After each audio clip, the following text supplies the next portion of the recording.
Hey everybody, what is going on? HexLex here. Got another Master Duel video for you. Coming at you with some more replays, this time for Memento. I did not do a build and play for this one because for this deck, I definitely needed to have some active resources at my side so that I would get the combos right as I was playing. Those active resources, by the way, there are two major ones that I'm going to link in the description below that you should definitely check out if you're interested in playing this deck for yourself. That's of course, first and foremost going to be Moha here on YouTube, who I often reference when I'm working on new decks. I'm sure a lot of us do. If you somehow haven't heard of Moha, excellent content creator, always making excellent combo guides. Would highly recommend going to be linking their combo guide video, like I said, in the description below. Also linked is going to be a tweet from friend of the channel, friend of mine, Evilise, who is making an ongoing guide to Memento.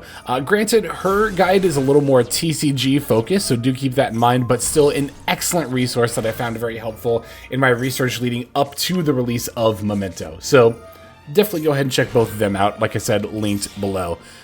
So for this first game, we're just starting off with a pretty typical turn one combo line. I think we opened, was it the Horus? It was, the Tatsuno Toshigo is what we opened there. So like I said before, if you follow Moha's combo guide, I'm basically doing the same line here. My build's going to differ from the one they show a little bit, but I'll show it at the end of the video here. By the way, I also want to give a huge thanks to everybody who voiced support in the last replay video for having the voiceovers. That was really cool to see. I was just trying out something new. I didn't really even think much of it, but I definitely did not expect so many people to be like, no, we like hearing your explanations. So that made me feel really good. I really do appreciate that. All right, so when you're putting back stuff to summon the combined creation, the main things that you want to look out for to keep in the graveyard is basically your Gaddock, because you can bring it back off Sprite Elf, and then you can also add a Memento card as well. So that is just something to think about, again, when you're putting stuff back for the combined creation. I like to keep Gaddock, and then usually I like another starter to have access to go into the follow-up plays. I like keeping Anguish and Darkblade, because then you can use Gaddock to add back the Darkblade, and then combined creation can add Anguish, which then Anguish can add something like Mace for some more disruption. So if you're ever kind of confused or feeling lost about like what all should I put back as far as combined creation, does it matter? Yes, I think it does matter. And again, you should aim to keep Gaddock if you have Elf, as well as a good target to add back with Gaddock, as well as thinking about where you're going to summon with the combined creation. So we had an extra search in this combo line because we opened with the fusion, and I ended up getting another fusion because Memento and fusion is actually a great disruption piece as well, being able to go into Guardian Chimera on the opponent's turn. So my opponent is going to be on Chimera with a Horus engine. That's why they're leading with Walls of the Imperial Tomb here. I'm actually going to Elf for Gaddock straight away because this will also let me go for the combined creation for Anguish, as I just mentioned before. Here I'm actually not even going to add Darkblade, but put back combined creation to have for a follow-up turn. But I'm definitely going to want to add the Mace off Anguish here. Alright, so we're going to use Kodal to go for the Mirror Sword Knight. And then after summoning the Mirror Sword Knight, going to use the effect here. We're going to fire off the Maxi. Not going to chain anything else just yet. I really want them to play out a few more disruptions before I start picking apart their board here. So Big Winged Baphomet coming out here. It's going to add both Gazelle as well as the Chimera Fusion. At this point, I'm thinking if I can chain Mace to Chimera Fusion and steal the Baphomet before they can fuse with it, that would be really good. They're going to use the Walls in order to add Imseti, and then they're going to activate Imseti, pitching the Gazelle in order to go for King's Sarcophagus. So this is the point in which I activate the Fusion. My reasoning for doing it here is because I'm thinking to myself, okay, if they get Imseti on board before I'm able to go into something like Guardian Chimera or my SP Little Knight, they'll get to use the Imseti effect to send one of my cards from the field to the graveyard, unless I send the Imseti itself. So rather than waiting for my opponent to summon the Imseti and then having to send it, my thought process is I'm just going to send their King Sark plus Baphomet with Guardian Chimera now, and then when they go to activate the King Sark they added from hand, then I can use the IP Masquerade to go into SP Little Light and banish it. So for that reason here, I'm going to use the Fusion with the Fulos in hand, as well as my two Anguish and Gaddock Memento monsters on board.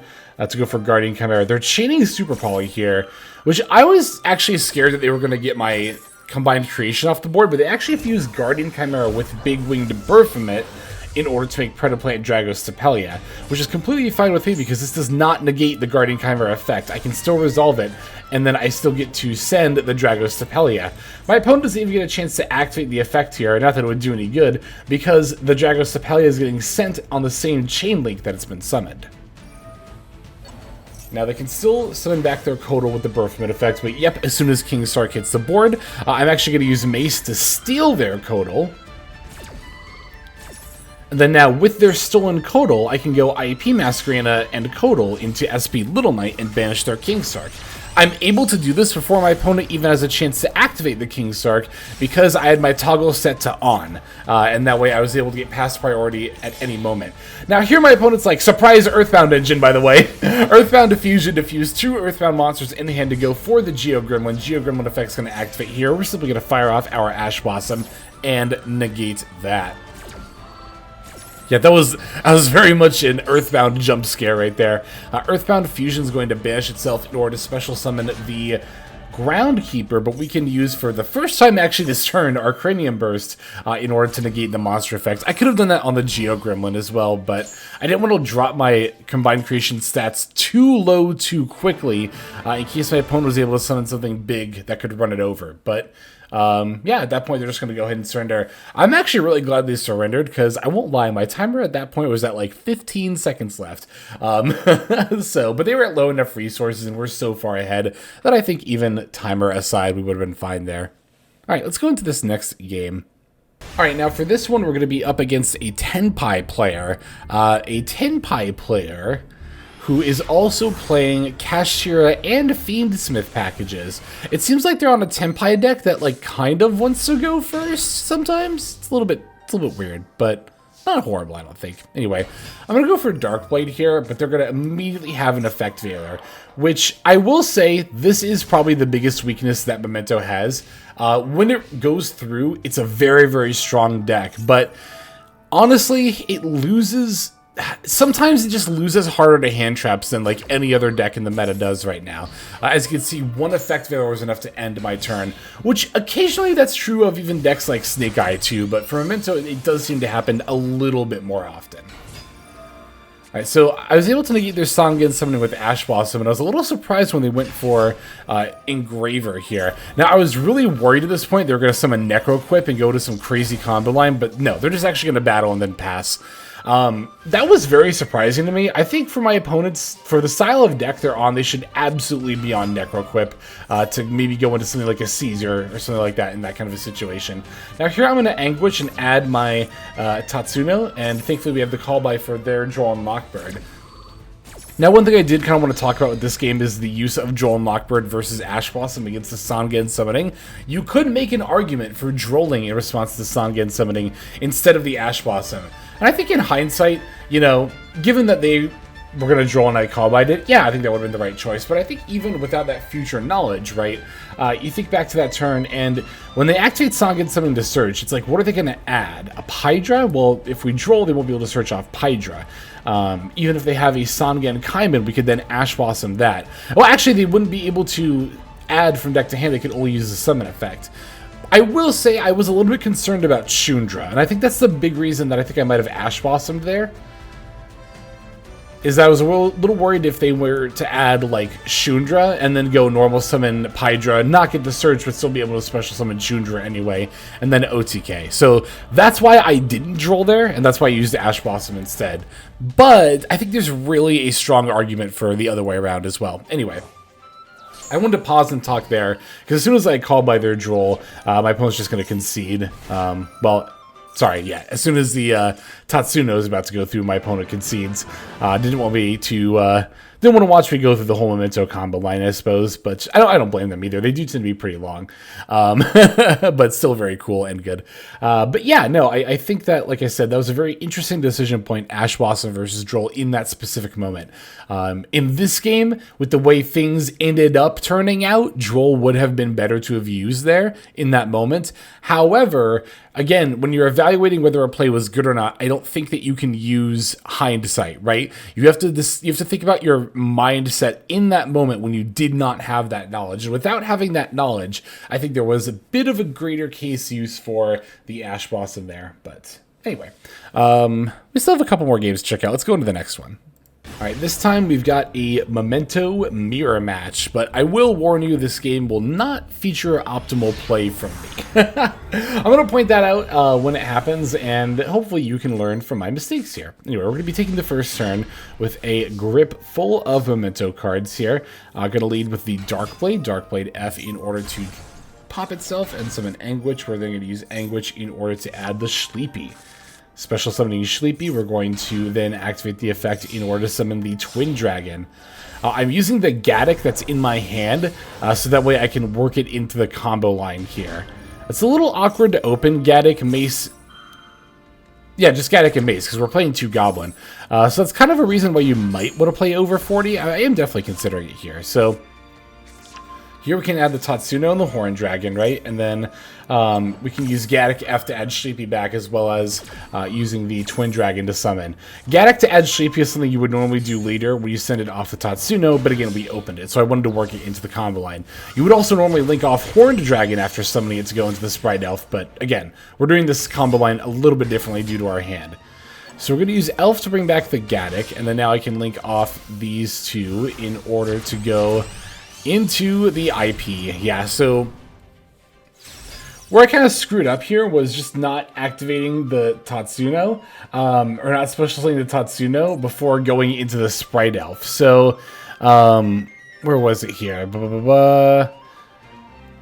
Yeah, when I had Gaddock and Darkblade on the field, that's when I was supposed to activate the Tatsuno in order to be able to send the Mace and the Goblin and, you know, continue my combo line.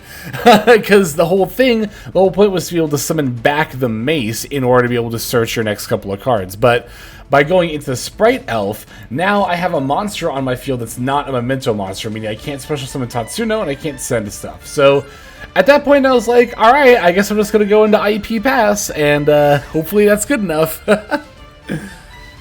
But as we're going to see here, my opponent goes to normal summon the Darkblade. I'm going to use Elf to bring back Gaddock, Gaddock F to put back the Twin Dragon, while also using IP with the Gaddock to go into SP. My aim is to banish their Darkblade before they can go into their combo, and hope that that's enough to stop them. And it actually was. At least I'm assuming so, and that's why our opponent conceded there. So it's like I said with that last, game. The weakness of this deck is that if you go normal summon Darkblade and your opponent has an out to it, sometimes that's actually just enough to just win. Or to lose, I guess, in that case, since your opponent's the one who has the out. That's enough to sometimes just lose on the spot, which is a little bit unfortunate, but I will say a fairly minor weakness of this deck. In the grand scheme of things, like, not even every combo line has that weakness, right? If you go normal summon Darkblade or normal summon Anguish, and those get negated or stopped, somehow, then yeah, you're kind of SOL. But there's hands like where you can go special summon Tatsuno to start your plays off, and then that doesn't use up your normal summons. You could potentially have some follow-ups. Same if you open Bone Party, that helps a lot. I'll talk about this a little bit more when we actually cover the deck at the end of the video here, but for now I have one last game that we're going to show, and that is going to be a game against the new Primite Blue Eyes deck, which we covered a couple of days ago in our latest build and play.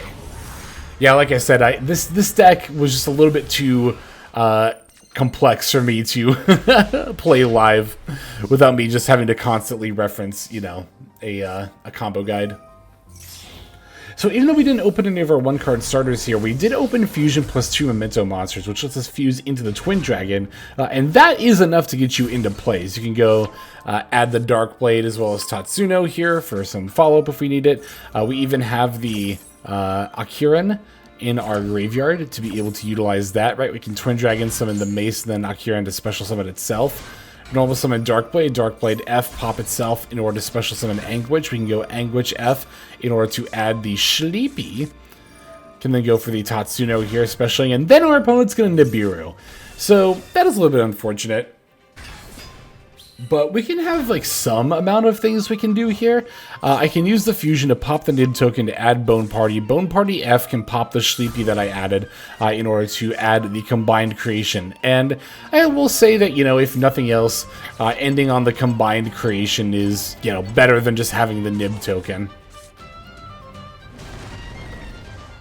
This deck actually does have lines where I can play through Nib. I'm just not experienced enough yet to really know them off the top of my head. Memento has a lot of moving parts.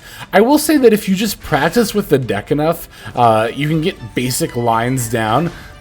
Just making plays that just put stuff on board really isn't like the most difficult thing in the world with this deck, but playing well and playing through hand traps is a whole other thing, right? So alright, they're going to go for the Wishes for Eyes of Blue here. We do have a Droll Knockbird in hand, so we're going to make use of that. But yeah, the Dominus Purge on the Anguish was a bit of a blow. That was going to be how we got into follow-up plays. I really should have probably used Call By on the Sage here. I was like, what are they going to summon that could be that threatening? And Blue Eyes Jet Dragon bouncing the combined creation actually was very threatening here. So was definitely a misplan on my part to... Because I was like, Blue Eyes monster, what do they have besides Blue Eyes White Dragon? They're just going to summon a vanilla? That's fine. And yeah, I totally forgot about the Jet Dragon. So if nothing else, I can call by the Blue Eyes, I guess, during the end phase to make their Majesty no longer alive. But the Tyrant resetting the Purge was brutal. And as you can see here, I could go normal Summon Mace and try to add a card, but they can simply Purge. And then now they definitely have the ability to finish me off very easily on the follow-up turn. So we're just going to go ahead and concede to them. So yeah, definitely misplanned on my part to not use the call by. I think they still would have been able to summon Tyrant though, right? Because they had the Blue Eyes on field from the Roar, I believe it was. So maybe the game would have turned out the same either way, but could have still just played better, as always. Anyway, now that we have shown off these games, let me show you the list and what I'm working with here. And here is the list. I'll kind of click through each card just as I'm talking about the deck, just kind of give you an idea of what all is in it. But I've been really liking this list. I think it's got a good amount of one-card starters for the deck. Like, you have the Dark Blades, you know, you have the Rhodas, the Anguish, however you want to say it, and the Tatsuno. I mean, that's 10 one-card starters right there. Plus, you also have a ton of different opportunities to go for other plays. Like I mentioned before, with stuff like Memento Fusion just going into a Twin Dragon, among other things. There are, of course, other variants of this deck that you can play besides just this pure one, like I have here. There is Fiendsmith that you can play with the Memento stuff. And then, of course, also Goblin Biker Fiendsmith, which recently even won a YCS in the TCG. So that's pretty cool. And in fact, I'll talk about it when we get to it, but we are playing a Goblin Biker card in this deck, which might surprise you given that we're playing a pure variant. So what is the use case for it? Well, as you can see here, we actually are playing a copy of Goblin Biker Grand Breakout, which tributes any monster to special summon any Goblin monster from your deck, including Memento Goblin. So the idea is that if you're going into like your Dark Blade, for example, and your opponent goes to negate it, or if you normal summon Anguish, for example, and your opponent goes to negate that with Veil or something, you can chain the Grand Breakout, tribute whatever they're targeting to negate, special summon a Goblin, and then your effect will still resolve because it'll no longer be on the field. And then, of course, you're playing Crania Burst. So I'm actually kind of considering going above 40 to add maybe another copy or two of the Grand Breakout. I currently only own 2. I don't really want to craft a third one, but it's a very good card, not just for this deck, but others as well. So I am definitely going to consider it. Anyway, if you have any suggestions or thoughts on the build, I would definitely love to hear from you in the comments below. Thank you so much, by the way, for watching all the way to the very end of the video. If you didn't know, that's the best way to support not just this channel, but really any, especially smaller YouTube channels. Watching the content all the way to the end is a great way to boost it in the algorithm. It greatly supports, you know, the content creator as well. So definitely want to give you a huge thanks. There's our list, and speaking of thanks, let's move on to our outro so we can thank our YouTube members and patrons. Hey everybody, Hexlex here. Thank you so very much for watching all the way to the very end of the video, which by the way is one of the best ways to support the channel. Speaking of supporting the channel, take a look at the names on screen. These are folks who have been so generous as to either join as a YouTube member or subscribe over on patreon.com/Hexlex to support. There's also perks for doing so.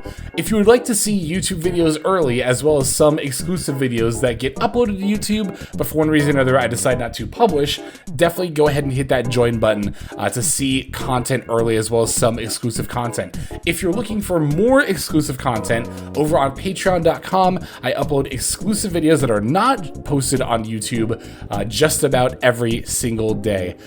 Whether you choose to subscribe over on Patreon, join as a YouTube member, or simply continue to watch, your support is greatly appreciated. Thank you so very much. But for now, this is Hexlex. I am signing out, and I hope that you have a fantastic day.